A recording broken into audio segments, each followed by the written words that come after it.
कृष्ण सोए हुए हैं। चंदन का पलंग, मखमली गद्दा, सेमल का रेशमी तकिया, छाती पर पड़ा हुआ मोतियों और हीरों का हार, कमर में चौड़े सुनहरे किनारों वाली पीली धोती, बदन पर अध ढकी नीली चादर। कृष्ण सोए नहीं, लेटे हुए हैं। खिड़कियों से आती हुई ठंडी बयार से शीशम की मेज पर रखे स्वर्ण मुकुट में लगा मोरपंख झूम रहा है हल्के हल्के वैजयंती माला की पंखुड़ियों के साथ। कृष्ण लेटे हुए हैं और देख रहे हैं। जब वे द्वारका में होते हैं तो समुद्र को पता होता है और वह उनकी कमरे में ऐसी शीतल मंद बयार भेजता है, चंवर डुलाने जैसी, कि कृष्ण को तुरंत नींद आ जाए।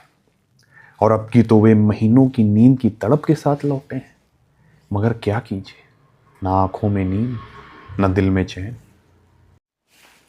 उनकी आंखों के आगे शुद्धाक्ष द्वार के सामने फैला रेतीला मैदान आ रहा है, जो द्वारका वासियों से ठसाठस भरा था, जिसमें बूढ़े अपने बेटों का इंतजार कर रहे थे, बच्चे बच्चियां अपने पिताओं का, ग्वालिनें अपने पतियों का, और ग्वाले जिन्हें चरागाहों में होना चाहिए था, अपने भाइयों का। गौवे गौशालाओं में बंधी बंधी रंभा रही थी, जिन्हें कृष्ण के कान नहीं सुन रहे थे। वे खाना पीना छोड़े हुए या अधिक से अधिक गमछे में कलेवा बांधे हुए 3-4 दिन से तट पर हैं, समुद्र के किनारे। उनसे कौन कहे कि जो अब तक नहीं आए हैं वे अब कभी नहीं आएंगे। वे लापता नहीं है या भूले भटके नहीं है कि आज नहीं तो कल परसों आ जाएंगे। जो नहीं आए हैं सो नहीं आएंगे अब।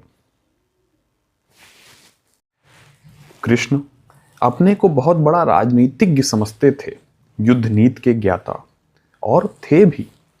विकराल से विकराल राक्षस का, भयानक से भयानक असुर का, बड़े से बड़े नरेश का, निपुण से निपुण धनुर्धर का, बलशाली गदाधारी का वध या संहार कैसे किया जाए उनसे बेहतर कोई नहीं जानता था। किस व्यूह रचना को कैसे छिन्न भिन्न किया जाए, किस अभेद्य मोर्चे को पलक झपकते ढहा दिया जाए, इस कला में उनसे प्रवीण कोई नहीं था। इसे साबित कर दिया था महाभारत ने। कुरुक्षेत्र के 18 दिनों के महाभारत में 7 अक्षौहिणी पांडव सेना और 11 अक्षौहिणी कौरव सेना के बीच अकेले वे शख्स थे जो निहत्थे थे। न कंधे पर शारंग धनुष, न हाथ में कौमुदकी गदा, न फेंटे में नंदक खड़ग, न तर्जनी पर सुदर्शन चक्र, न अपना गरुण ध्वज रथ, न सारथी दारुक। था तो सिर्फ एक बाजा, जिसे पांचजन्य कहते हैं। एकदम निहत्थे, और उनके बाएं से दाएं से, आगे से पीछे से, ऊपर से नीचे से वारुणास्त्र, वायुयास्त्र, आग्नेयास्त्र, पर्जन्यास्त्र, नारायणास्त्र, ब्रह्मास्त्र आ जा रहे हैं। तोमर, खड्ग, गदा, भल्ल, मूसल, परिघ, चक्र, बाण चलाए जा रहे हैं, भांजे जा रहे हैं, फेंके जा रहे हैं। और वे थे कि अविचल, अविकल, निर्भय। इन सबके उत्तर में अगर उनके पास थी कुछ, तो होठों पर सिर्फ मुस्कान की नन्ही सी थिरकन।